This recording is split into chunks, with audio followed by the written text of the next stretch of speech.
Good afternoon. This is the program on constitutional government. I'm Harvey Mansfield, and our speaker today is Rita Koganzon. Rita Koganzon is the Associate Director of the Program on Constitutionalism and Democracy at the University of Virginia, where she's also an Assistant Professor of Politics. Since our subject today is education, I'm glad to say that she has had an education.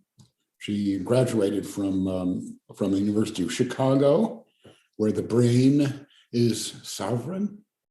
Then she decided to go slumming to Harvard, where the brain shares its sovereignty with politics and a little bit of football. And she got her PhD in Harvard in the government department quite recently. She's the author of several articles, one on the APSR, that's the American Political Science Review, on contesting the empire of habit. That was on Locke, that's I guess what Locke does, and one on the history of education quarterly, on political rhetoric on education in the early American Republic. And she has a book coming out from Oxford Press called Liberal States, Authoritarian Families. Liberal states, but they have authoritarian families, childhood and education in liberal thought. And her subject today, or the title of her remarks today, is Hating School, the Liberal Tradition in American Education. So Rita. All right, well, thank you for that introduction and for having me here. So I want to talk about the American tradition of hating school. And not just to point out that it's a longstanding thing in America for people to complain about school, since I suppose that's true to some degree in every country. But I want to think about the virtues of our hatred of school and what role that hatred has played and maybe still plays in modern liberal politics. But first, I should clarify that I understand that it's not at all obvious that we do hate school. I suspect that almost no one assembled here would describe themselves casually as hating school. Most of you have been, in a way, the extremist beneficiaries of schooling, and you've spent way more than the legally required amount of time in school. And many of you have devoted your lives and careers to schools. You may believe that education can be transformative for the individual or for society, and transformative in a good way. It can make people better, smarter, more productive, more compassionate and just, better human beings and citizens, as one philosopher of education from the very distant past put it. So far from hating school, you might actually love school, at least in theory. And that's the dominant stance in our public discussion of education, because the journalists and policymakers, educators and politicians who dominate the public discussion of everything are almost all part of a longstanding tradition of American educational thinking that prioritizes universal schooling. This tradition, which I call the Republican tradition, can be traced from Thomas Jefferson and most of the founders through the 19th century reformers like Horace Mann, and progressives like John Dewey, and also many of today's school reformers. The Republican tradition of education understands the public school as the institutional bedrock of a successful democratic republic. Universal schooling imparts both the civic knowledge and the vocational skills that make us politically competent and economically independent. In short, good schooling makes us good citizens. Schooling also cultivates friendships across all kinds of divides, originally sectarian divides, but now racial, ethnic, and socioeconomic divides. And these are friendships that hold together James Madison's extended republic. This Republican tradition of education insists that public schooling is the best route to achieve these goods for the majority of Americans, and it aspires to put high quality schooling within the reach of all. The Republican tradition is America's primary public approach to education, and it's a good tradition with a salutary goal, but sometimes it overreaches. Sometimes educators and political thinkers conclude that because public schools solve some civic challenges, they might be made to solve all of our social and political problems, if only we could compel everyone to attend them, and only them. Such totalizing ambitions are also quite old, and they recur periodically in our history. In the 18th century, Benjamin Rush published an educational proposal describing how, quote, the whole state, by which he means the whole country, will be tied together by one system of education that would, quote, convert men into Republican machines. That didn't happen in his lifetime, of course, but by the late 19th century, most states did have a system of primary schools. After that, the project of Republican reformers was to make attendance compulsory. And this project was successful by the beginning of the 20th century. Then reformers, in this case, a fascinating coalition comprised of progressives, nativists, and the KKK, moved on to the goal of a cohesive national public education system, one that would abolish or prohibit parochial schooling in favor of universal public schooling. But at that point, the court stepped in Pierce versus Society of Sisters, put out that fire. And for the next 50 years, there was a sort of truce. Public school would be universally available, but not universally required. Eventually, in the 1970s and 1980s, even compulsory attendance at any school was rolled back to permit homeschooling and other educational experiments. Today, however, the centralizing ambition of some in the Republican tradition has, I think, resurfaced. Some writers and policymakers concerned about the role of private schools in exacerbating socioeconomic inequality and perpetuating racial bigotry have called for their abolition, or at least for very heavy-handed regulation. The recent turn against charter schools and vouchers within the Democratic Party is another instance of this periodically resurgent ambition to make public schools the exclusive purveyors of education. And then this past spring, just as the coronavirus forced nearly every school or forced every parent into homeschooling, an article by Harvard Law professor Elizabeth Bartolet argued for a presumptive ban on homeschooling, and that went viral, partly for its sort of comical effect, given the timing. I don't think we're in any great danger of this push for centralization and uniformity imminently winning out. Enough people will defend private schooling and parental prerogative for now to hold such efforts at bay. But so that we don't lose what is good about the Republican tradition to this impulse to overreach, it's important to put it in its place, to show how public schooling has never been universally revered in our history. And the way to do that, I think, is to bring to light a competing American educational tradition, what I call the liberal tradition. The liberal tradition is an ongoing argument that schooling, both public and private schooling, is nefarious, that it's intellectually stifling, and it's to be tolerated as minimally as possible. And it's that argument, which is little noticed in professional educational discourse, that I want to shed light on. So the Republican tradition has a long pedigree dating back to the Renaissance, perhaps earlier, depending on how you want to think about it. Early modern Republicans supported public schooling as a civic necessity, arguing that the widespread diffusion of knowledge and the cultivation of patriotic virtue were necessary to defend liberty against tyranny. Following them, some Americans promoted not just schooling, but comprehensive systems of public schooling from the very beginning. In 1779, Thomas Jefferson proposed a statewide system of local grammar schools. Benjamin Rush expanded Jefferson's ambition to the entire nation. The American Philosophical Society offered a prize in 1795 for the best, quote, essay on a system of liberal education and literary instruction adapted to the genius of the government and best calculated to promote the general welfare of the United States. The submissions, which have since become sort of canonical works of early American educational thinking, all followed the presumption that American education would be national and institutional. But a liberal counterargument had more recently begun to coalesce in the influential works of John Locke, Jean-Jacques Rousseau, and a little bit later, even Adam Smith, that called into question the benefits of schooling for individual freedom. Locke's Some Thoughts Concerning Education and Rousseau's Emile, two of the most widely read and influential educational treatises of the 18th century, agreed that education should aim at virtue and freedom, but that these ends couldn't be attained through institutional schooling. The freedom that they emphasized was individual moral and intellectual freedom, freedom from custom, fashion, and prejudice, rather than the collective freedom of the nation, as the Republicans emphasized. A strong republic requires substantial uniformity in belief and in conduct, but the cultivation of such uniformity through education threatens the intellectual freedom that Locke and Rousseau prized. So they turned against the Republican tradition in a way and argued that education should take place in the home under the guidance of tutors, or better yet, parents themselves.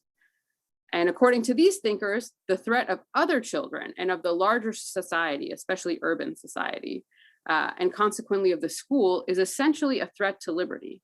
Send your child to school and he'll be governed there not by upstanding and exemplary teachers, but by neglectful idlers, and worst of all, by other children who are as ignorant as your children, but in numbers much more vicious. Children are like tyrants to one another. The moral authority of the peer group over the individual child is nearly omnipotent, and it's rarely wielded in the service of virtue and intellectual liberty. So if you want your child to be free, you should educate him at home. Understood from this perspective, the school is not a minor inconvenience, but a danger to the entire American project, which was consciously grounded in political arguments and especially in an understanding of liberty derived from these same thinkers.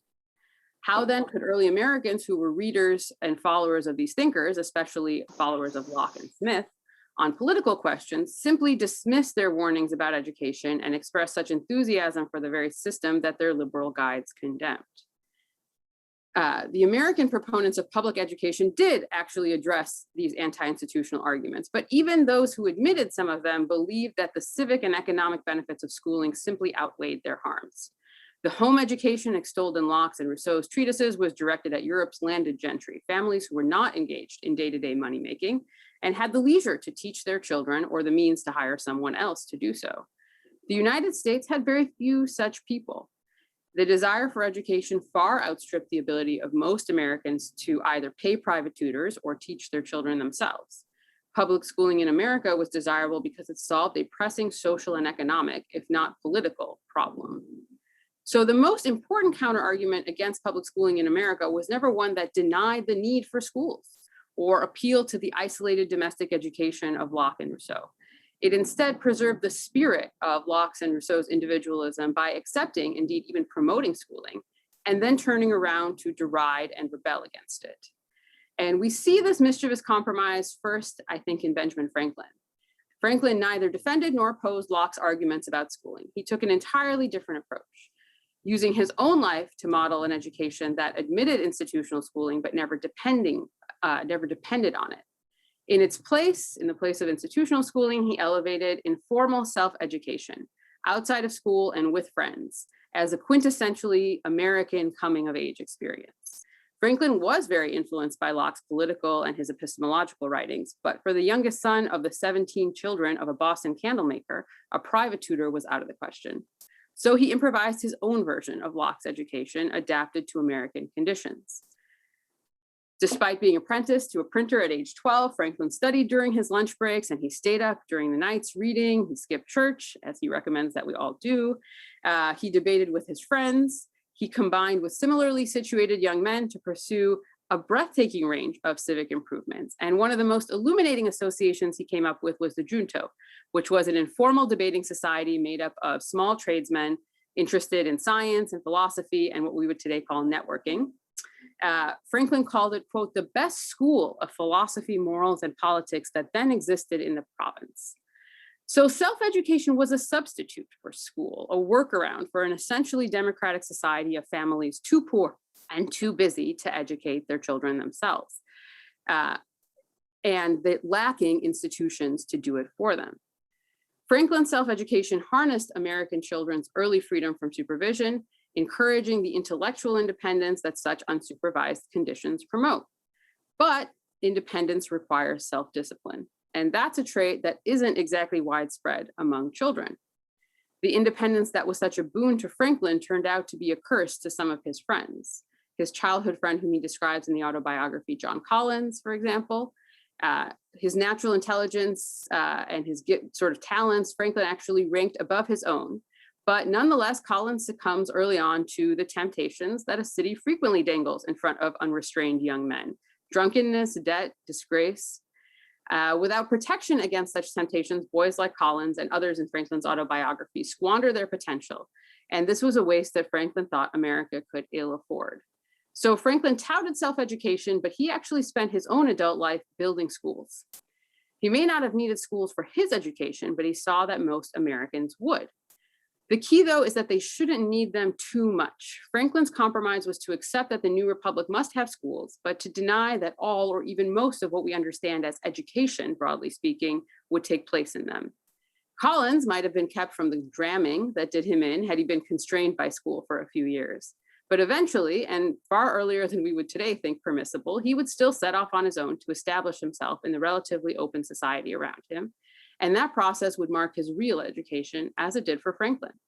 Even for children attending school, the world outside of it still dominated and limited the moral and intellectual influence of the school. The unschooled summers, and for many years, and for many children, also autumns and springs, unsupervised time with friends, and the adult livelihoods that didn't depend on institutional credentials diminished the formative power of schools in the United States for a long time. This aspect of Franklin's example in self-making, the process of leaving one's childhood home, making a life away from, and often enough against one's upbringing, has remained a sort of canonical part of American education, broadly understood, long after the advent of universal schooling. Indeed, the autobiography's popularity grew along with the expansion of schooling in the United States in the 19th century. By defending a place for anti-institutional self-education alongside institutional schooling, it provided a liberal counter-argument against the Republican advocates of universal public school. Franklin's was only the first such counter-argument, I think. He inaugurated a tradition of American thinking about education that accepted the democratic necessity of public schooling on the one hand, but retained this older liberal suspicion of its stifling moral and intellectual effects. So this tradition, the liberal tradition, reconciled the tension by promoting schools while denying that schools ought to provide the whole or even the majority of education. The school might still be a necessary prerequisite, but in this tradition, it would also be an antagonist. And education would be a process that occurs against or in spite of the schools. It would not be quite the home education that Locke and Rousseau proposed, though the home could contribute to it. But the important American move was to substitute self-education for home education in an effort to preserve the same goal, intellectual liberty, by different means. So Americans writing in this liberal tradition have not generally come from within the educational establishment. They've been writers, artists, journalists, directors, makers of a popular culture that is skeptical of school and is saturated with positive and even heroic depictions of childhood rebellion against school. This tradition has grown up alongside our professional educational establishment and our systems of institutional schooling, incorporating the institutions and then mocking, belittling, and rejecting them in the name of independence. So consider, for example, Mark Twain's Adventures of Tom Sawyer and Huckleberry Finn, two iconic depictions of childhood rebellion against the conformity of institutional education. Tom and Huck are both surrounded by well-intentioned schools and teachers trying to civilize them. They rebel in ways small, in Tom's case, and very large in Huck's against these efforts. And their real education occurs almost entirely outside of school, in the woods and on the river. What they learn away from school is more true and significant than anything that their civilizing teachers offer them. So Twain is only apocryphally credited with this quip, "Don't let school interfere with your education," but you can see why people might attribute the sentiment to him.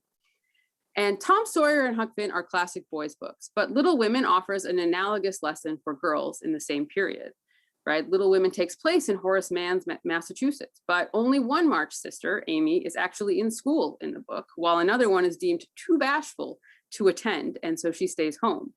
Amy March's experience in school is almost wholly taken up with status competition and vanity. School only exacerbates her moral weakness, as Locke and Rousseau argued that it would. And whatever academic foundation their schooling may have laid for them, it's very clear in the book that the March sisters' real moral, literary, and education took place at home, in their attic, with each other. Another example for adults, Henry Adams. Adams understood himself as updating Franklin's model very explicitly, and so he tied himself directly to this liberal tradition in the preface to The Education of Henry Adams, where he says, "American literature offers scarcely one working model for high education. The student must go back beyond Jean-Jacques to Benjamin Franklin to find a model even of self-teaching." And he took the same reluctant and ultimately resistant attitude towards school as his predecessors had taken. He counted as his education only what happened to him after and against what he learned in school. The problem with his schools, Adams claimed, was that they tried to assimilate children into the world of the previous generation when that world was already unnoticeably passing away.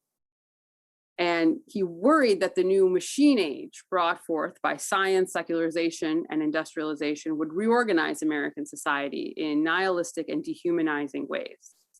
As far as this reorganization actually concerned education, it meant that the adoption of compulsory schooling at the end of the 19th century.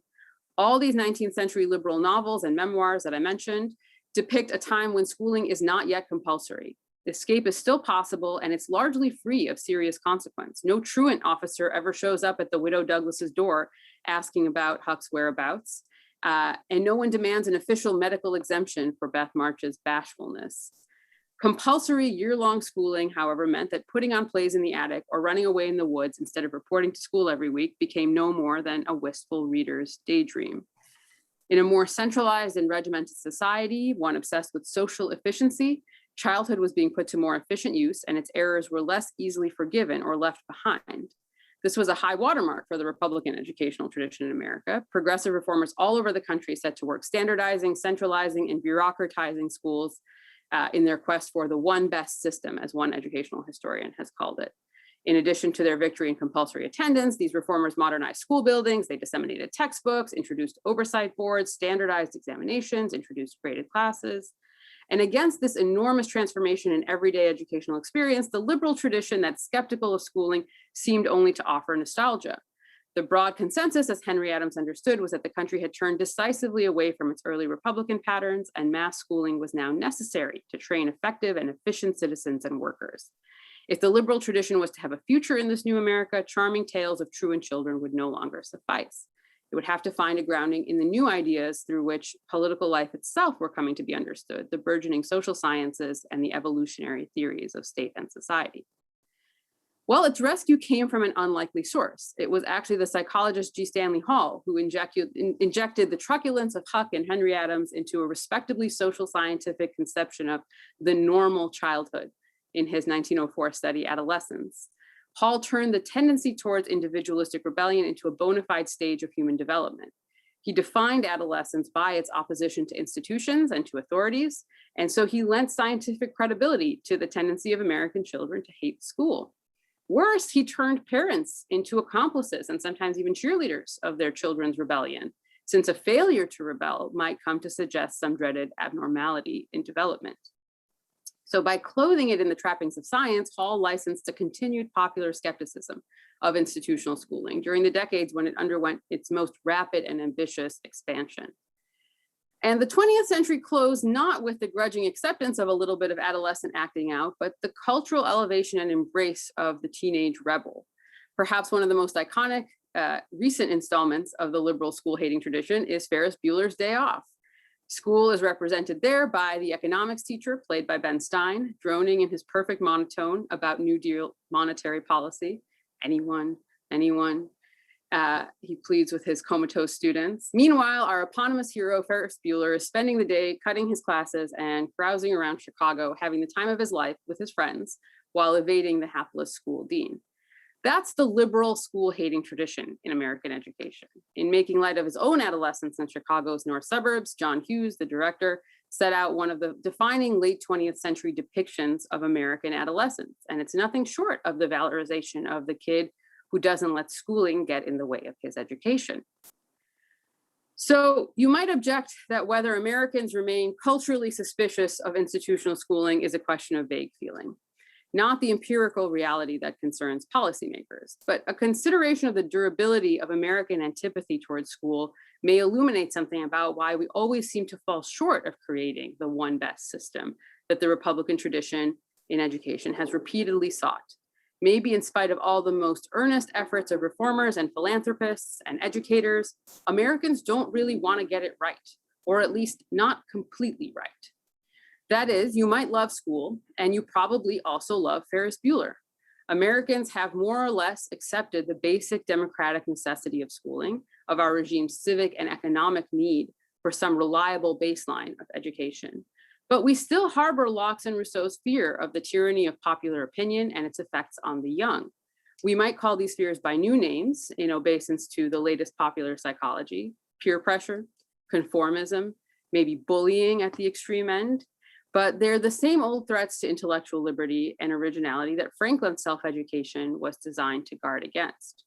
We know that schools, despite the valuable service they really do perform in our democracy, nonetheless facilitate a form of social tyranny. And so we subtly and informally resist them. The liberal school hating tradition has rarely been a self-conscious or organized movement. It has no institutions. It has no multi-point agenda to advance. It's not an argument for the abolition or the privatization of the public schools, because it also recognizes their usefulness. It even wants them to be good, to instill the universal literacy and numeracy required for subsequent self-education. Huck Finn learns to read in school. It just doesn't want the schools to become too good, too totalizing, too formative, or too effective.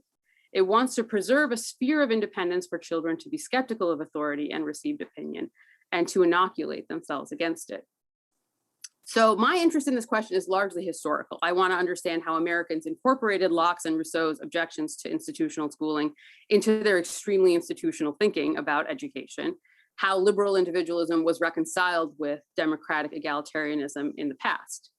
But Anna tells me that no one cares about boring history, and you want to know whether there are any present day political implications of what I'm saying. So I will try to oblige. What does the liberal tradition in education do for us today? First, I think it explains the persistence of some of the stubbornly irrational and inefficient aspects of our educational system. For example, almost no industrialized high GDP country in the world has as decentralized and chaotic an educational system as the United States. We have locally controlled public schooling, semi-publicly controlled schooling, private schooling, parochial schooling, homeschooling, unschooling, and various mixtures of all of these things.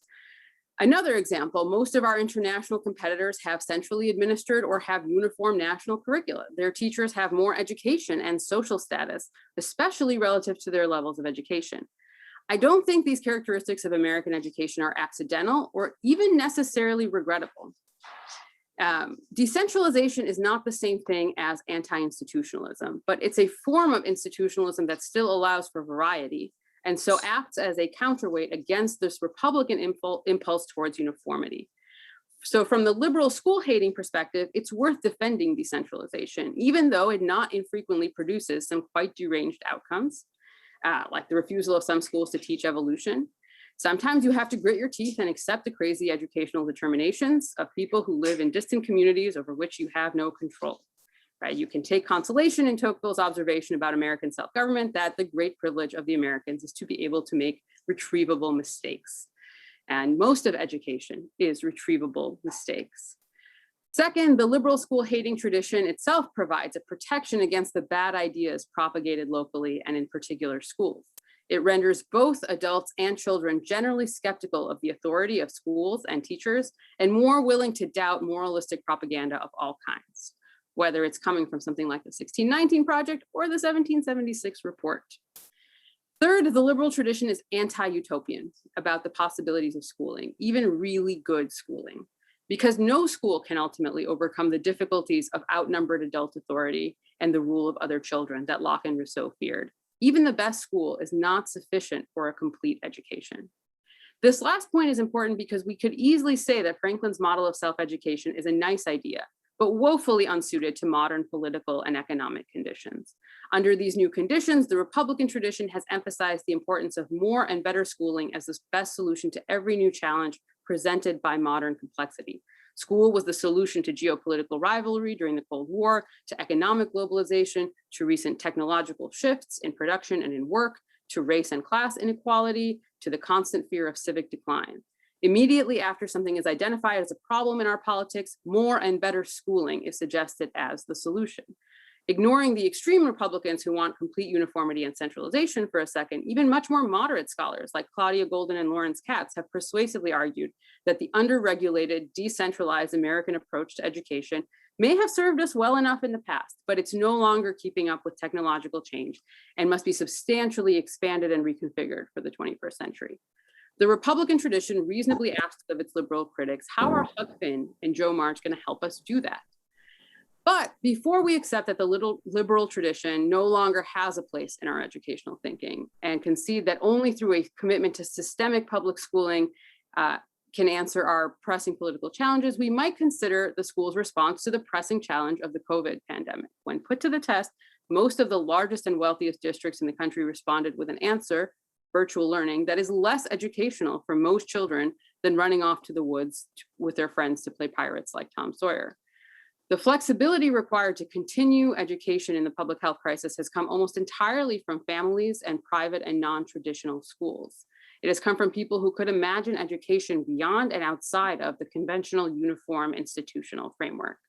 So the Republican tradition, I would say, does not have all the answers. Thanks. Thank you so much, Rita. So are there questions from our rapt audience?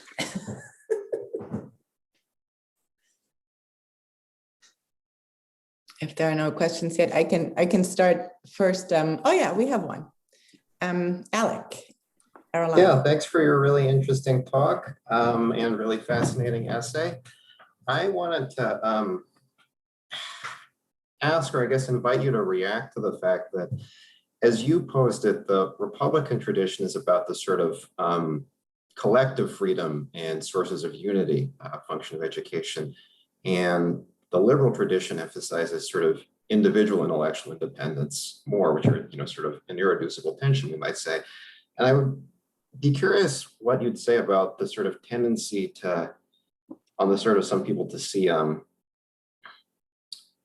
formal schooling as being a place where like individual intellectual independence is promoted. I'm thinking if there's a line in Amy Goodman's famous book, Democracy and Education, where she talks about how young people need to both act in accordance with authority and question or challenge it, implicitly saying like that's something that needs to be promoted in the context of formal schooling. And I'm wondering if you have a sense of where this comes from, given that it seems like it's an aspiration that seems a little bit incoherent, how to teach people to sort of be individualistic and think independently in a kind of formalized school setting. Yeah, I mean, this starts really early, actually. It starts with people in the 18th century reading Locke and trying to incorporate the anti-institutionalism into institutions. And, we see this most famously and clearly in John Dewey. John Dewey says, like, I love Rousseau. We should just do a meal in schools, right? Even though that's exactly what Rousseau says you could never do. And that kind of muddledness just persists throughout American educational thinking, right? This kind of hope that we can overcome the tension that you point to, right? That we could find a way to institutionalize anti-institutionalism. And that's what progressive education is kind of based on, and all the various modalities of progressive education that have sort of, proliferated since the 19th century are based on an idea that somehow you could set up a school that overcomes this problem, that really doesn't force people to conform, that treats every person as an individual, but in a group, in a classroom, structured by rules with one teacher, right? And I mean, I think it's a doomed project, but it's amazing that hope springs eternal on this project. And you can see why. I mean, we can't give up the institution. And it's very hard for people to separate in their minds and say, we can have these institutions and they can just have some bad effects. They can enforce conformity, and they can enforce a kind of groupthink. And so we just shouldn't make them that totalizing. That's the solution, right? That we're going to accept the bad effects of schools. Schools do these things, and that's why you shouldn't go to school every day of the year, right? That's why you shouldn't go to school for 16 hours a day. That's why you should have some outlets outside of school where you with your friends can challenge these things, because we can't make the school make you do that. Or there's something always deeply false about the individualism that is promoted by institutions. Jeff? Yeah, this is actually a good follow-up. I almost took my hand down because it's a similar question, but maybe a little more pointed. So, one of the things that kind of struck me when you're talking and also answering this, is that we have all these weird new age schools. I guess they're becoming more mainstream now, like Waldorf, Steiner, Montessori, which is now pretty, I think, germane. It's not as kind of crazy as it was initially. That seemed like they kind of tried to do exactly what you're talking about, institutionalize the uninstitutionable. Some of the more extreme versions of this are like the students that are on the wall, they wander around and trying teachers to teach them things, and so to try to get both at the same time. And one of the things I think is interesting is, if I'm not mistaken, the Steiner schools and the Montessori schools, which I think are the two most prominent examples I think of, I don't think either of them are American. I think both of them are European in origin, right? So, I mean, how does that fit into this? Is this like, and are they more popular here than they are in Europe for maybe this institutionalized, the uninstitutionalizable? Like what, I was just curious if you could put that within the framework of this kind of debate. Yeah, I mean, so they're not new age. This stuff is from the 19th century. Montessori was writing in the early 20th century. This is like old age at this point. And Steiner is also, it's like over 120 years old at this point, I think. So they are European. I think this is a really interesting question, which is why American educational thought makes so little innovation in pedagogy. We take almost all our pedagogical innovation from Europe. And our innovations are largely in how to structure a school system, right? How to make a bureaucratically functioning decentralized system, but none of that is about how to teach students. And John Dewey is kind of the most famous American pedagogue or pedagogical theorist. And he's very derivative of a lot of this 19th century continental pedagogy. So that is an interesting question, and I have no answer. I mean, I think it's worth asking why Americans don't develop their own innovative pedagogies or pedagogical contributions. The question, why do Americans like it, or do they like it more than the Europeans? No, this stuff is also popular in Europe and around the world, basically. I mean, Montessori is internationally known. Americans like it because this is the period in which they take up progressive education. This is the early 20th century. And there's this sense that as schools are expanding, public schools are expanding, the fear that the individual is being lost in them. And I mean, they make the mistake that I think I mentioned in response to Alex's question, which is just, they can't imagine that you can just not take school that seriously. Right? They think they have to fit everything into the school. So they've got to fit this liberal individualism into this Republican institution and somehow make it work. And progressive pedagogy always promises to do that. Progressive pedagogy, if you try to lump all of them together, somehow find some distilled commonality, it would be, student-centered learning, child-centered learning, right? And that's always a paradox in an institution because no teacher can treat every individual fully individually. That's what Rousseau and Locke say tutors are for, parents are for. They're the only people capable of that. But we want to have the best of both worlds. We can't become an aristocratic society that can afford individual tutors for everybody, right? But we don't want to give up the goods that we think would come from that. So we try to stick it into the school. And it was a very elite movement. I mean, the progressive education was for rich people. And it has sort of seeped down into public schooling now, such that most educational schools or schools of education will teach this kind of pedagogy to teachers with very mixed results, because it's very hard to do it in a class of 30 people with all of these demands on you about testing and outcomes and standardized curricula and things like that. But that's what teachers are sort of taught, and they get some kind of muddled result out of it. Tim, please, and then Shep. Hey, Tim. Hi, Rita. Thanks for the talk. Yeah, so I'm wondering about the categories of the liberal tradition and the Republican tradition. So the Republican people, or the school lovers, broadly speaking, could be people who think that school could turn people into virtuous Republican citizens. Jefferson, Benjamin Rush, maybe Du Bois in a different sort of way more recently. But then you also have people who are just concerned with parental indoctrination, and especially religious indoctrination, right? So I'm not really sure that the Harvard law professor, I take her to be someone who thinks she's protecting children from being brainwashed by their religious parents. That's not so interested in turning people into virtuous citizens, but maybe you should say that's just the same thing. I don't know. So, I mean, is that one tradition, or is that two different concerns? And then the same with the liberal or the school haters. Yeah.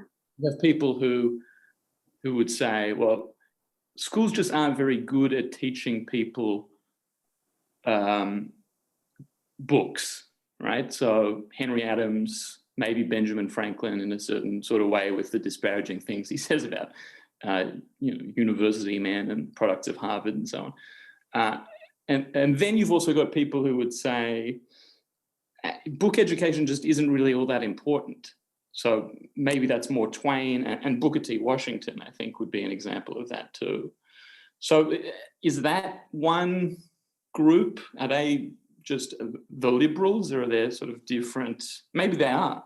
Maybe they are just two strands of liberalism, or are they different things? Yeah, well, I think the point about the Republicans is the impulse to protect children from bad parents, however we're going to define bad parents, really distinct from the impulse to make good citizens, right? To shape people positively versus, in a sense, like almost protect them negatively from the bad influences of their private lives. I think that is two sides of the same coin. And saying what saying I want to protect children from their religious fundamentalist parents sounds like it's a narrower statement than saying I want to shape good citizens like in Plato's Callipolis, right? That sounds very totalizing. But in fact, what is the problem with the parents in the first place, right? Clearly you think that they are not going to produce good citizens, that if we leave children to the, whims of their fundamentalist parents, the results will be bad for the country, right? That we will create a more dangerous politics, and more polarized politics, and more theocratic politics, something like that, right? And you have a vision of what is the right education for every child to get, such that getting this fundamentalist education is definitely not the right education, doesn't meet those standards. So I think it's like the more palatable way of saying, I think that schools are going to produce good citizens. It sounds like a smaller project to say, I just want to protect children from their, nut job parents. But what do I want to do when I protect them? I'm not just going to put them in a holding cell, right? And like let them be free of their parents. I'm going to give them this other education that the public schools gives. I'm going to substitute the fundamentalist education with my civic education. So I think they're rhetorically different, but ultimately sort of the same, or based on the same fundamental premise. The question about, what are the bad things about school, or what is school bad at, are those different strains of liberalism, the people who want an education that's really much better than what a school could provide, versus the kinds of people who want experience, like life experience, let's say, which is an education that is just outside of what a school can provide. I think they go together, right? You can think about Little Women is a very literary education that they get. But it's the kind of literary education where the books are intertwined with their experiences. Like they're reading all the time, and they're writing these plays and stuff like that. And who knows what they're doing in school? The depictions we get of what they're doing in school is basically competing with each other to look pretty. And so it seems that the book education is only possible outside of this institutional context, but it also has to be interwoven with your life. And that's maybe, it's harder to say if that's true of Franklin. Now, Twain is complicated, right? Twain is making it seem as though you don't need to read anything at all. But I think part of that is because of the social critique of what you would read, right? That the books that would be available to you to read would not teach you what you actually need to understand about society. And he doesn't seem to propose that children should go and read philosophy, right? That doesn't seem to be a real option for a kid like Huck, or even a kid like Tom, who is a little bit more civilized with an S. So I think the Twain question is more complicated, and I would have to think more about what is exactly the goal there, because it's also a social satire. But I think in the other cases, those two things do go together. The idea that there is a literary or philosophical education that a school just is not equipped to provide at a high level, and also that life experience is more valuable than, or at least in a supplementary sense, more valuable than sitting in a classroom learning your ABCs. But the important thing for Twain actually is you do have to learn to read, and school is good at that. That's what the one thing that Huck really gets from school that's worth it for him, is he learns how to read, and he remarks on that. And then he doesn't learn anything else and stops going to school. A life experience for most kids today is going to be pretty terrible for the kids that need schooling, right? You have not commented on the changed circumstances of childhood and on the lost opportunity costs for kids who just grow up on social media, porn, inner cities, whatever. They don't go play in the woods. There are no more woods. That's okay. You don't need the woods. You can still play. We managed in various places that I live to play without woods. No, I think the key thing about cell phone, Rita, growing up. That's true. I didn't have a cell phone. It's true. Social media might be different. I'm agnostic on it because I haven't thought enough about the effects seem to run both ways of social media. On the one hand, it allows you to have more contact with this group of friends that is part of the opposition to schooling, right? In a sense, you're opposed to the opinion of the whole with this little part that you create, which is you and your friends. And the importance of friends sort of follows through all of these literary depictions. It's not one person against the school, right? It's always one person and their friends, their small group of friends. And so in the sense that social media can fortify that, maybe it is useful. In other senses, it's obviously problematic.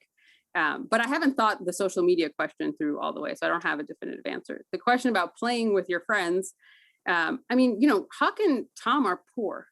They're not like wealthy middle-class family. Huck's father is like this abusive drunk who's wandering around the country trying to find him.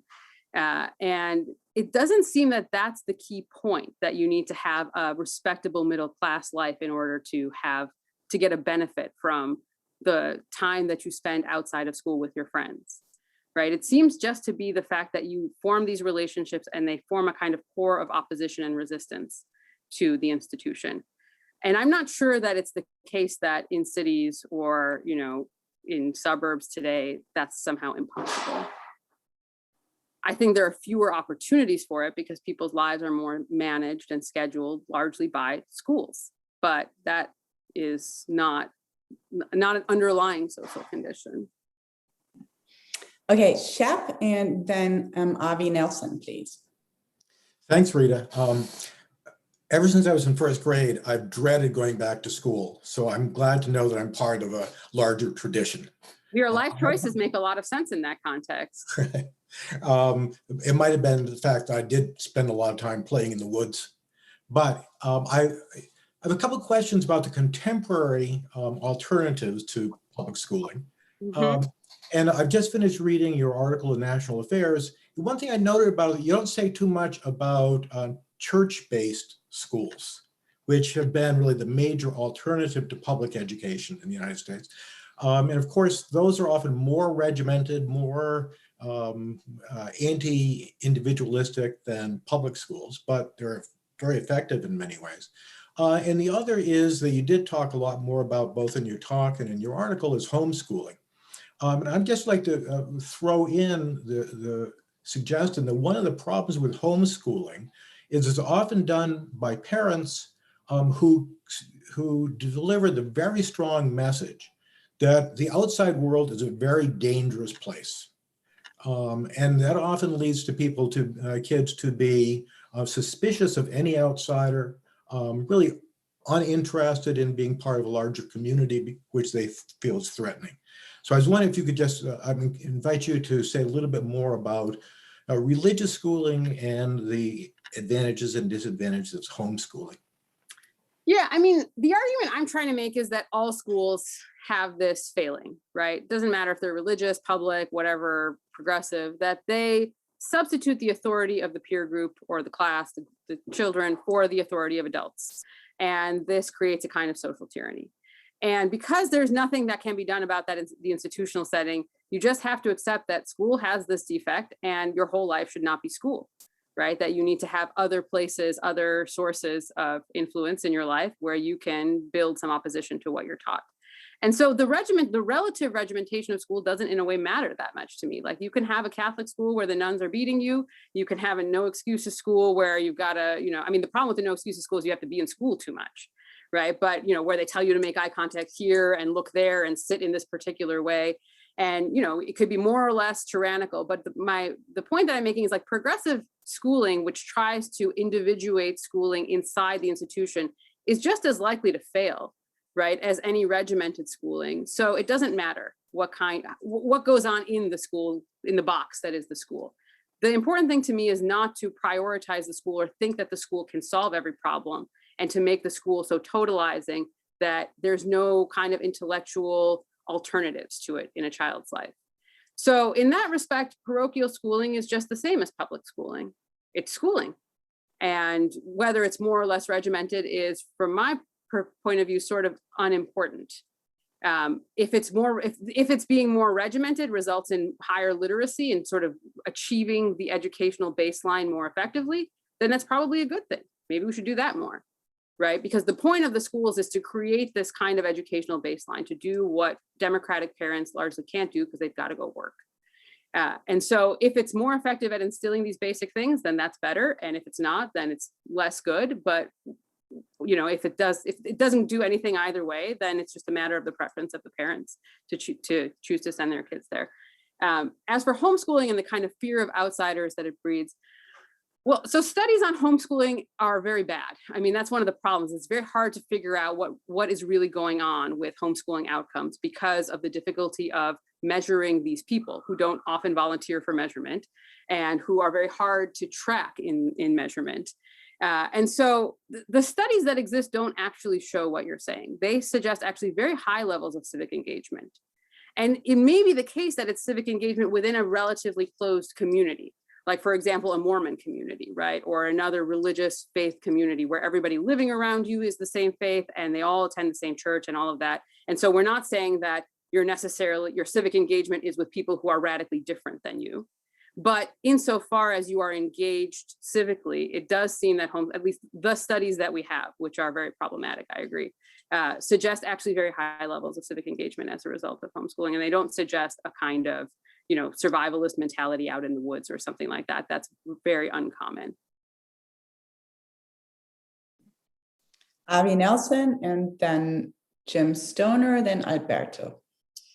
My question is a little more on the practical side than the theoretical model. What's going on now in schools? I think you touched on it, that the Democrats want to have greater control and eliminate these private schools. The cover is racism, but I suspect it's trying to have total control over the education that's being given to the children. And on the Republican side, a lot of us are very concerned as to what is being taught in the public schools. And anti-American, incorrect, historical record, a hostility to what we would have called the traditional values. And I think Benjamin Franklin would have even found it off-putting. And I'd be interested in your thoughts, because I see this as a major battleground as to what's going on in the real world, a reflection of the division that there is at the national level and politics in general, and the harshness of the partisan divide. It's now in the schools as well as elsewhere. I have some thoughts as to where I'd like to see it go, but I'd be interested to know from your point of view what you see and how you react to it, what your suggestions would be. Yeah, I mean, when I say the Democratic Party has sort of cooled on school reform and school choice, I don't mean that the whole party wants to take over all the schools. I mean, part of what is going on is that the backlash against school choice and the school reform movement has mostly settled on local control as the alternative, which is status quo, right? It's not that there isn't really an argument for the nationalization of schools. It's just that we should have really public schools that are really public, democratically controlled. And that means local control. But local control is full of conflict, right? It's not a solution to conflict at all. It's the source of conflict. And so when you say, well, there's this conflict now and this partisan divide is getting into the schools, I mean, the 20th century history of American education is the partisan divide is in the schools, right? I mean, think about the Scopes trial. That's 1920. The partisan divide is in the schools, right? All those battles about textbook censorship in the 1960s and the 1970s, they culminated in the Supreme Court case in Island Trees v. Pico. That's all partisanship in the schools, right? Should we be assigning young adult literature? Should we be assigning, books about race? And should we be exposing children to this kind of curriculum? Should we be teaching sex ed? In 1974 in Cano County, West Virginia, they blew up the schools over this question of textbooks. What do the textbooks say? Are the textbooks teaching some kind of multiculturalist secularism that the parents don't like? So I think this battle is a really old battle, actually. And there's nothing at all new about what's going on today. I mean, the substance, the content is new, but not the form of this fight. And what the Democrats want, if they want to return schools to sort of public democratic control, is essentially to have these fights. We're going to have these fights, and we're already having them, where parents organize against, the curriculum that a district has adopted or that the state has adopted, and they try to argue, fight against it. You can see this in a lot of the exam school situations that have been going on in New York and in Virginia. Thomas Jefferson High School reformed their admissions requirements, and a bunch of parents created an opposition group to fight it. And that's local control. Right? That's what happens when you have local control. You have the community has to fight it out. So I think, the liberal tradition and what it contributes to that, I guess, if you're concerned that the schools are indoctrinating your children, the nice thing is that we don't believe what the schools say, right? Or we have a tendency to become skeptical and suspicious of what the teachers are teaching us. And that tendency is supported by our culture, by all these products, the films, the TV shows, the books that everybody is exposed to. And I don't know, maybe that's cold comfort to you, but it does suggest that potentially these efforts won't succeed, because moralistic indoctrination is not that well received by American students and American families because of this suspicion. Who are these people to tell my children how to live a good life? Their job is to teach them how to read and write, right? When they start to get into these fields of telling them what it means to be a good person, people sort of get, angry about this. So I think that might be one answer to your question, is that the liberal tradition contributes a kind of baseline skepticism and resistance to whatever the schools are teaching. And so if you don't like what the schools are teaching, there is the possibility that it simply won't work. The Republican tradition assumes that whatever schools teach is learned. And that's why it's so important to determine what schools should teach and settle it, because the children will learn it well. But that's not necessarily true. And if you look at the research on where do people get their political views from, what are the influences that contribute to people's political views? Also a very fraught research area, very hard to control for all of the, entangling things. But schools are very low on the list, and teachers are very low on the list. They don't seem to influence people's political views in adulthood very strongly. So I don't know if that comforts you or not, but that's what I would suggest as what the liberal tradition contributes to as a solution to your worries. Yeah, I don't always come here for comfort, but one follow up on this. What about the growth in power of teachers' unions, which was, of course, I don't think was existent at all in Benjamin Franklin's day, and now has become also intertwined with the political conflict? Yeah, I mean, they are a player. They're a stakeholder in education debates. But, in a sense, you could say, why is that necessarily a problem if we have school boards that represent the parents, which they don't always, but sometimes they do. We have these contrary forces. I mean, we have lots of ambition counteracts ambition, even in education in America.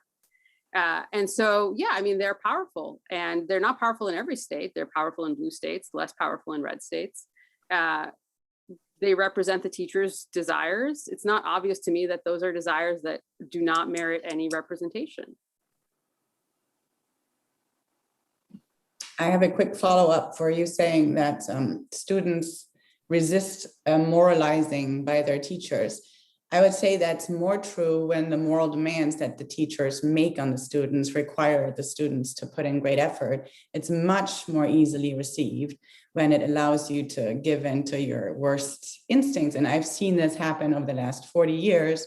And I think you have, in a strange way, you refuse to explain, the march through the institutions, why that's been so effective, why the popular culture has changed so much. I know you don't watch TV shows, you should. Most of them are shit today because they are exactly reflective of what's being taught in schools. So I'm way less sanguine than you are about this. I want to hear about the moralizing. And then we have Jim, I guess. Well, I don't think education or the public schools were the cause of these things. And so if you want to isolate the cause, I think you have to sort of start a much broader inquiry than where I'm starting with. So it's true, if elite culture is captured by ideas, then those ideas get propagated by elite culture. But where does that come from? I mean, I don't think that the primary schools are the culprit of this. The primary schools are almost always a lagging indicator of ideology, because school teachers are not in general the elites. And so they pick these things up after everybody else has already absorbed them, or after at least the elites have absorbed them. So, I mean, you're right, this is a question. I don't think I can answer that question from the perspective of education, because education is generally— Well, you have to, we're paying you for it. You're paying me for it, okay. Well, I watch Stissel, which is like the opposite of what all the schools are teaching or what is going on in the culture. So there you go. I'm watching a television show and it is promoting all the opposite values of what you are afraid of. That's my answer. So just watch that instead. That's anecdotal evidence. Okay, Alberto, we have. Rita's my friend. All right, I hope you can hear me. I know that you cannot see me because for unknown reasons, at least unknown to me, I'm unable to enable my camera today. So, but provided you can hear me?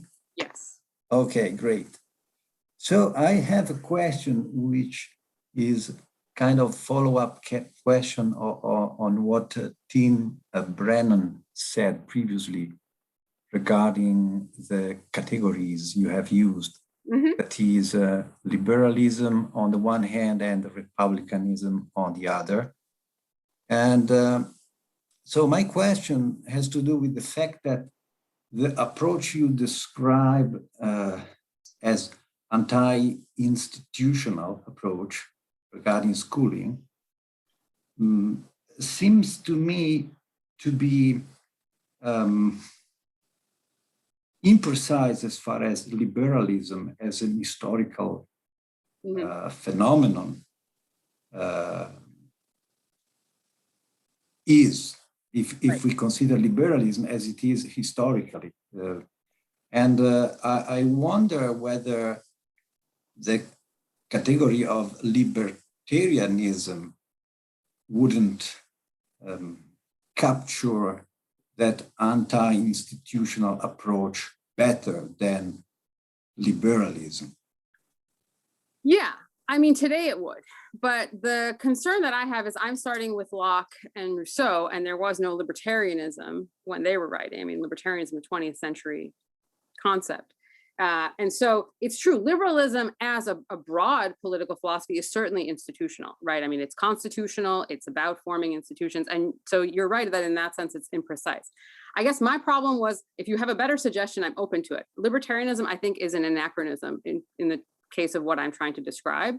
But I was just trying to figure out how you could describe Locke and Rousseau's, to some degree Smith's, you see a little bit of this in Mill also, their deep suspicion of the school as an institution.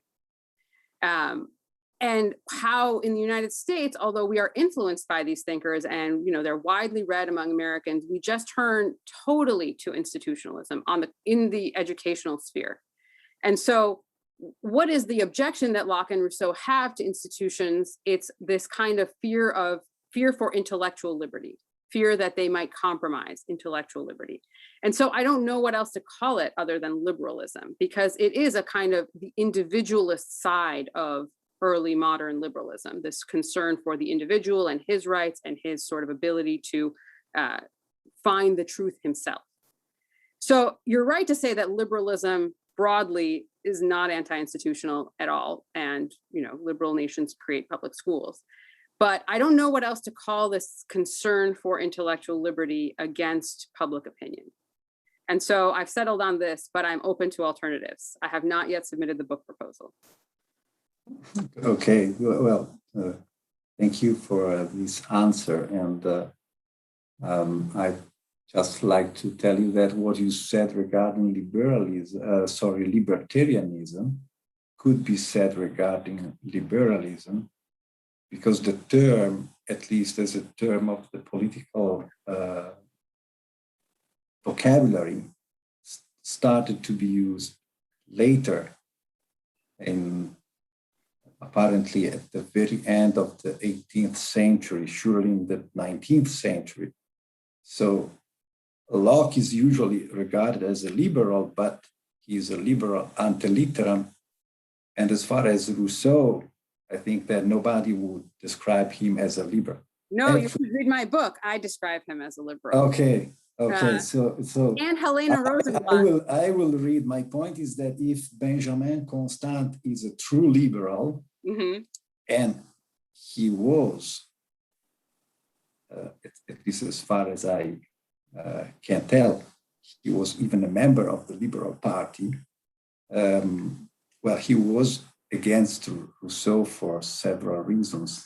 I think he wouldn't have regarded Rousseau as a liberal at all. So, but I understand your point. I think my suggestion isn't precise enough. That's correct.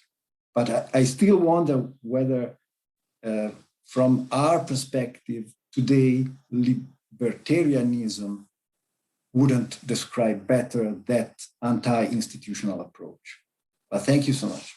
Yeah, I mean, you're right. Liberalism is a 19th century French phenomenon, at least as a political term. But I don't know, then make more suggestions, give me more options. I mean, I'm open to changing it. And you're right, these are kind of terms of convenience to try to to categorize large ideas, but they're also terms that exist independently of my categories because there's a large literature on liberalism and a large literature on republicanism. So they are imprecise in that way, and I take that point. Maybe okay, I'm done speaking. Thank you.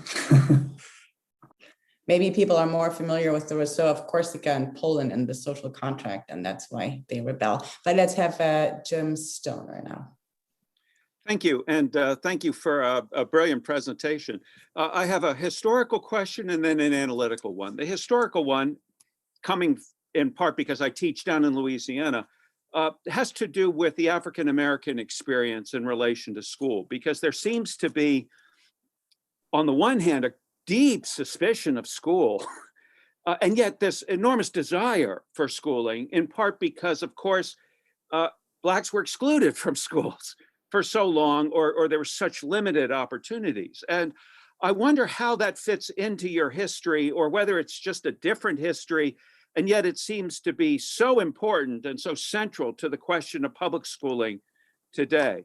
My analytical question ties in a little bit, I think, with what Shep was asking about religious schools.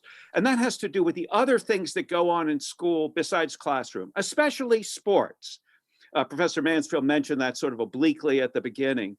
But I wonder if, in popular culture, there's this celebration against the schools, but never against school sports, right? The high school football game is the key to that. And I wonder if somehow there isn't some kind of balance that takes place between class and sports, and sports become the kind of revenge of the people against the formation of the classroom. This is certainly true, again, where I teach at an SEC school in the South, where sports wag the dog of the tail of education. And so maybe these are just two Southern questions, but they seem to me to touch issues that run throughout the history of American education. Yeah, well, so the question of the Black experience, I'm just starting to look at some of these educational writings. And so I don't have a fully formed answer for you, but it seems to me that from what I've looked at, it actually tracks the same division as what I'm describing, that there are people who argue for schools. We need schools. Schools are going to solve the racial, they're going to solve they'll solve racism, or they're going to solve the gap between, in the late 19th century, between the freedmen and whites, right? And so what we need is education, and it's always institutional education. But that's not always true. You can say Carter Woodson, the miseducation of the Negro, right? Very suspicious, not just of white-controlled schools, but of schools. And, he has a lot of his critique is actually of the Black community and the way that other Blacks respond to educated Blacks, right? The way that other Blacks will sort of enforce a narrow and conformist outlook, even on each other. So I think actually what you find in sort of Black political thought or Black educational thought tracks some of the divisions of just American educational thought, that there is both a Republican and a liberal view of schools and of institutions and how education ought to work. And so I actually don't think that it's as much of an outlier as you would think it would be. Although obviously their arguments and reasons are very different, right? Because for them, it's about the schools are controlled by whites and we don't have any kind of control over our own schools.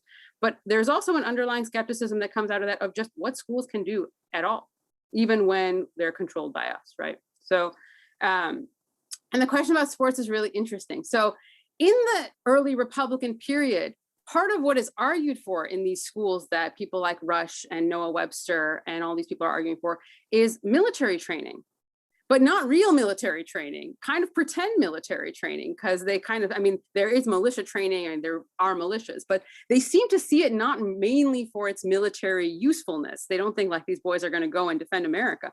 It's that in military training, we will learn camaraderie and cooperation. So it's a deeply Republican impulse. And I think the sports still is a kind of Republican impulse, because sports are sort of about your individual greatness, but largely about your team's greatness.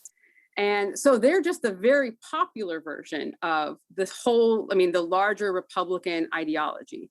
that the purpose of the school is to make you a good citizen. And the way to make you a good citizen is not largely to make you a dutiful voter who always goes to the polls or donates money to the campaigns, but it's to make you able to deal with your neighbors who are different from you and disagree with you.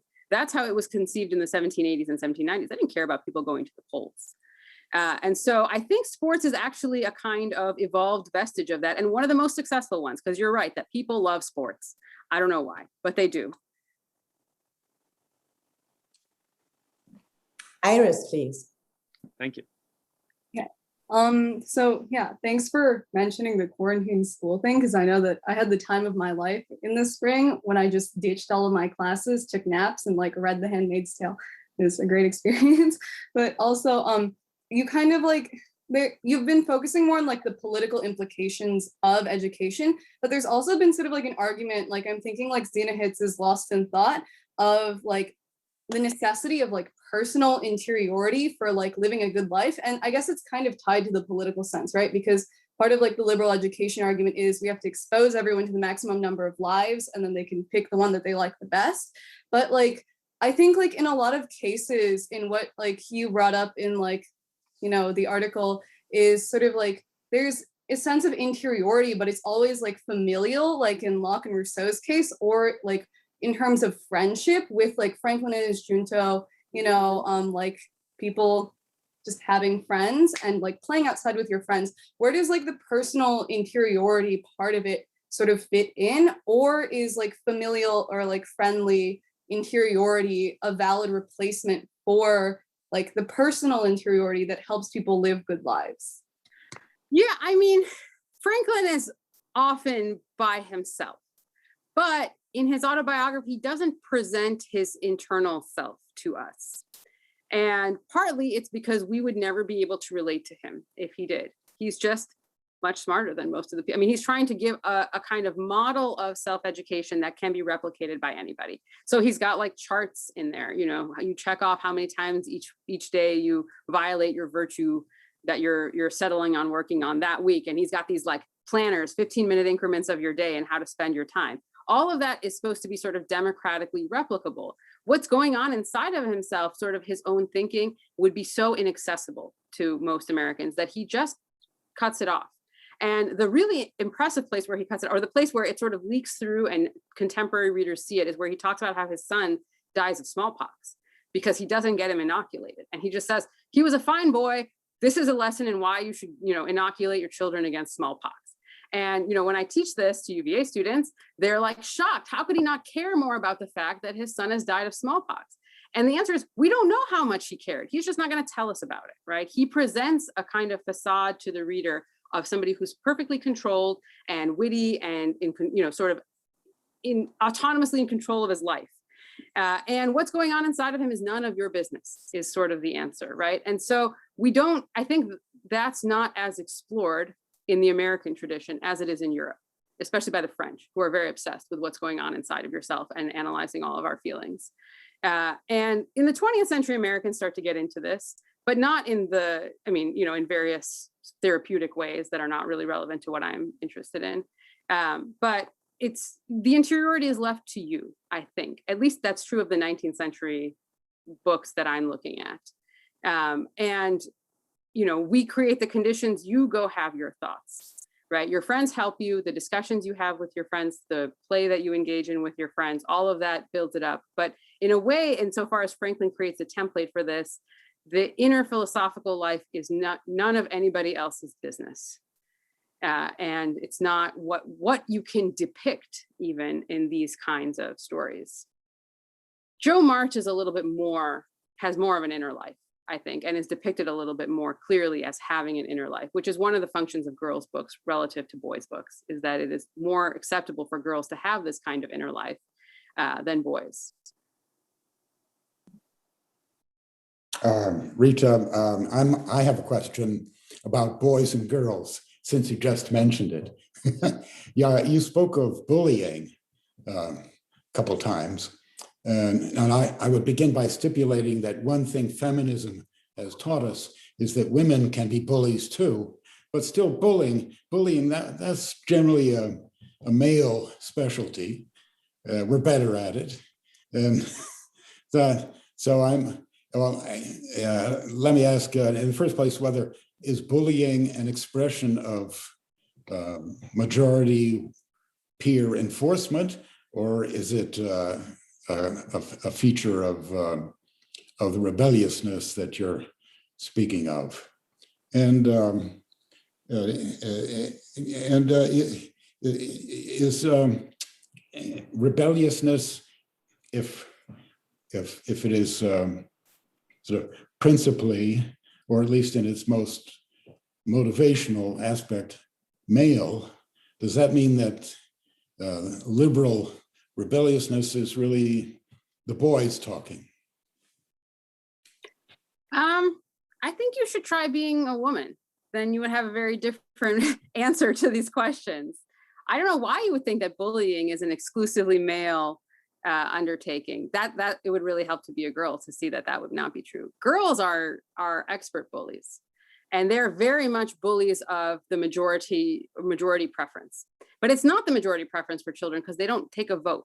That's the problem with the way that children tyrannize one another, is that it's not about like there's some actual, we've taken a vote and we've decided that this is the important thing that everybody should do. It's that fashion, which is not democratic, which is not about majoritarian decisions, just kind of controls children. And they don't even know why it's good. They just know, like, you have to dress like this. You have to have these things. You have to do these things because that's what everyone who's cool is supposed to have and do and whatever. And there isn't any majority decision behind that. It's simply a kind of power play.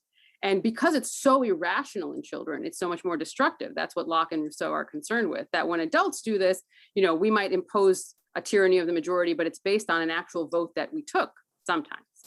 But the power of public opinion and fashion are not like that.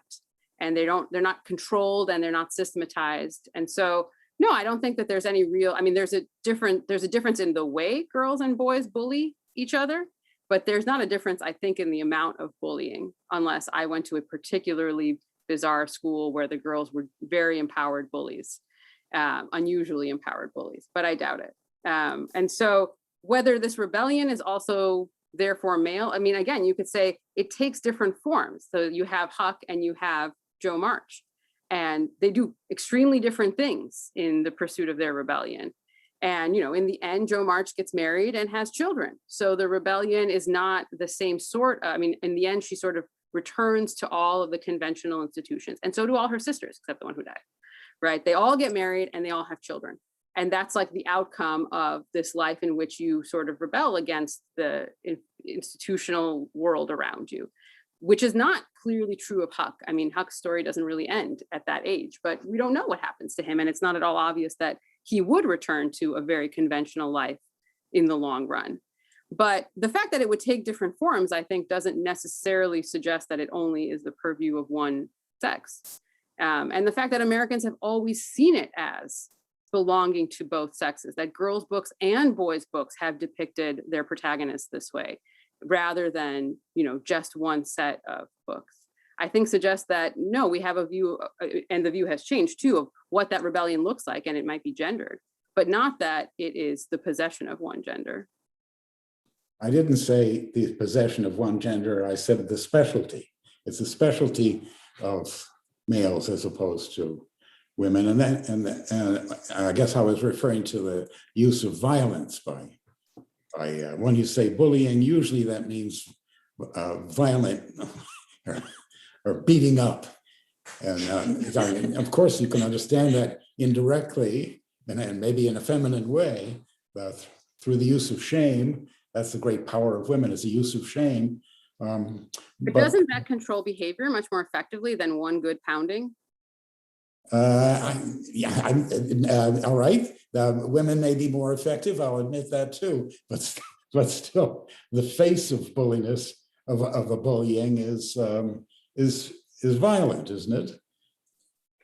Yeah, I guess I wasn't using the term in that sense. I was just using it as one of the newer ways of saying, like, peer pressure or conformism. These are sort of newer 20th century words to describe the concern that Locke and Rousseau had about what would be the outcome of schooling, that your thoughts would be shaped.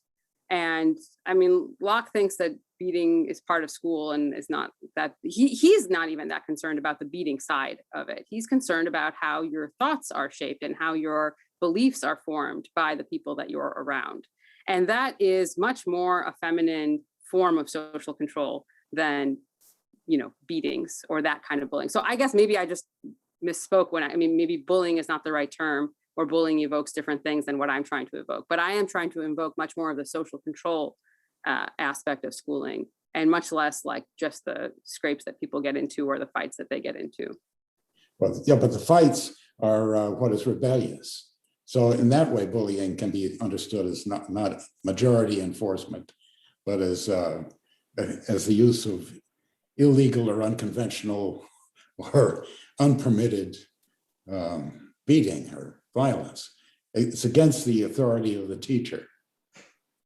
Yeah, but it doesn't demonstrate your intellectual independence either. It just demonstrates the independence of your fists.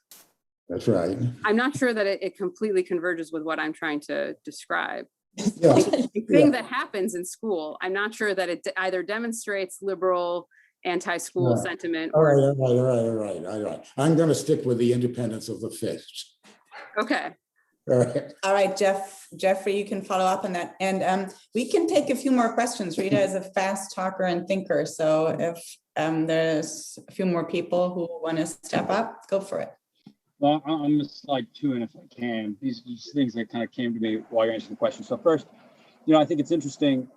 Right now, of course, we have Biden, who's just pushed forward the universal pre-K thing.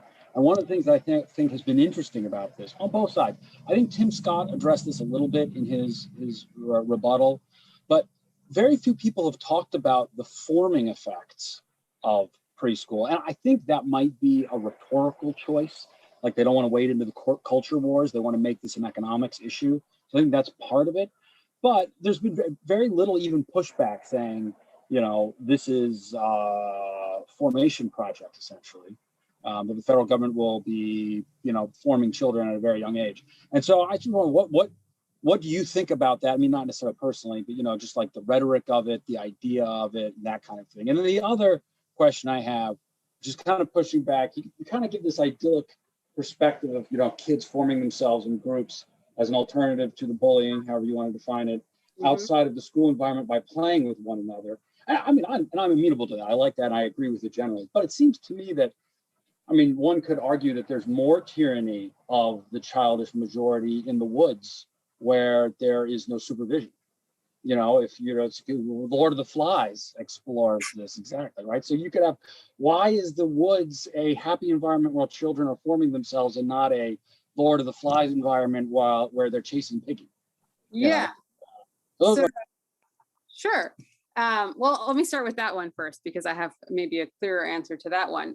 So, you know, the point about playing in the woods is you don't take your entire 3rd grade class to the woods, right? It's you and your friends who you have selected or who have selected you. And it's true that there is, you know, there are social tensions in friendships, and it's not as though friendship is just this utopian, you know, experience where everybody is always mutually benefited.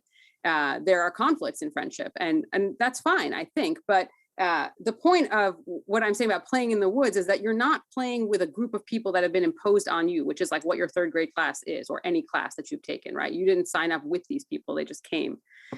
It's that you have selected the people that you want to be friends with, and presumably for reasons, more or less. And so there's a certain like-mindedness there that you are, in a way, even when you are fighting, sometimes developing each other. And it's not always just playing in the woods. I mean, I know this is like a concern that people have about parenting today, that like children have no freedom and they're all overscheduled and they have all these devices and they can't play in the woods. But what is Franklin doing? I mean, Franklin is in a way the opposite of playing in the woods. He's having like rigorous debates with his friends, right? They're writing to each other back and forth about like whether women should be educated. That's the example that he gives of his exchange with John Collins. And like one person writes the argument, one person writes the counter argument. It's very formalized, actually. And it's the same thing with the junto. The junto has a constitution. It has all these rules. It's not like we're just coming together and there's spontaneous order, right? So I think the, you know, picture of playing in the woods is for little kids. But at, you know, at older ages, the point of friendship is the discussion and the camaraderie, the companionship, in the sense of it's us against everybody else, right? And we form this little unit of people who have chosen each other versus being imposed on one another. As for formation through pre-K, I mean, I think one of the big problems of pre-K and the arguments against this is that it actually doesn't work, that the effects, the positive effects of pre-K, insofar as they've been studied sort of, in large scale studies, have been shown to all disappear really quickly, by the second or third grade. So, I think in a way you might say the problem is we don't form people through preschool, that it's largely ineffectual. And then potentially, either a waste of money or a misuse of the resources of early childhood funding that we could, give money to parents or something like that directly, and that might be better. And indeed, I think, David Brooks just had a column on this that I think made a good point, right? That when you fund preschool, you are discouraging people from keeping their kids at home. And so that is actually making a choice for them in a certain way that maybe is not valuable for you to make. And as someone who sent their kids to preschool, formation does seem to be really minimal. And I chose my kids' preschools and wanted them to be formed by them, and found that the effect is less than what I had hoped. The early socialization is different though. I mean, that I think has not been as extensively studied, what it means to start school at age 3, whatever you're being taught in the school, versus stay home, and how that affects your later outcomes, and how you can conceive of relationships and things like that. That's, I think, a bigger and more interesting question. All right, Avi. Well, I'm following up on this libertarianism that was mentioned before, and you sort of hinted at it. Are we better off with the libertarian model, where there would be no government involvement in education and it would be up to individuals to decide what they want to do and how they want to do it, with the risk, of course, that some people would choose to do nothing and we would have an uneducated quadrant in the population? Presumably, as the children who are not educated got a little bit older and see the advantage of education, they would come to it at a latter stage. But in any event, it solves a bunch of problems, invites a whole bunch of new ones. And I'm curious, not that there's any likelihood of this happening, but in some kind of pure model, would we be better off just letting individuals have their full liberty and decide about education as they decide about so many other things? That's the equivalent of legalizing drugs in education. Well, we can talk about legalizing. I think that would be very misguided. I think the system we have now gives people a huge realm of choice, much more so than in any other industrialized country, that has an effective government. No, the public schools seem to be what the founders really did want. I mean, it's quite remarkable when you look at the educational treatises of the 1780s and 1790s, right around constitutional ratification and immediately thereafter, how universal is the agreement that we have to have schools, and that schools are going to be essential for the republic. And so I think that this libertarian model is, it has its advantages, as you say, but it would be very much out of keeping with what the intention, the constitutional intention of the founders was. And what we have instead, and I think is the good compromise that we ought to preserve, is decentralized public education, localized public education, right? So it's not like the government is one entity in this case. The government is, 50,000 local districts.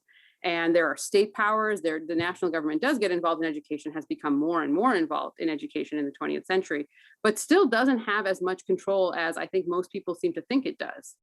And I think that the public school system is actually a great achievement of the United States, and we should not in any way try to, gut it and just give the powers over or the money to parents. But I think an exclusive public school system would obviously be extremely dangerous, right? So you have the public schools; they are available to families who who either can't make better choices for their kids or don't want to, and that doesn't mean they're just poor. I mean, they might just be busy. Right? Even professional families are too busy to teach their kids. They work 1,000 hours a week. So I think it's important to have this option. It's important to have alternatives to this option. And both of those have to be protected. Okay, we'll give the last question to Tim. I just have a historical question. In the founding period and after, what was I remember reading Tocqueville, and this struck me because he said, while emphasizing this extreme separation of church and state in America, he also says kind of offhandedly, and all the education, of course, is done by the churches or by religious ministers, which sort of interesting. So what was the role, what was the role of religious institutions in schooling in the early republic? There wasn't any, not officially, not through the state, right? There were churches. And there is, of course, the argument that in the 19th century, all the common schools were Protestant common schools in the sense that they had a de facto Protestant curriculum. And then the Catholics, were very opposed to this. And a lot of the culture wars type of conflicts of the 19th century over education were conflicts about Catholic versus public schooling, right? And whether the public schools are in fact sectarian schools or de facto sectarian schools, and whether the government should be able to stop the Catholics from starting their own parochial school system in response to this. But not officially, right? Like officially the churches didn't control the schools. It just happened to be that the curriculum was a kind of vague Protestant curriculum. And so I don't know, beyond that, like what the educational function of Sunday school is, for example, I have never looked into it, but it existed. Do you want to end on Sunday school? Yes, let's end on Sunday school. Yeah, Rita, thank you so much for this. Rita, you're a born teacher and you haven't been spoiled by your lousy education. Thank you.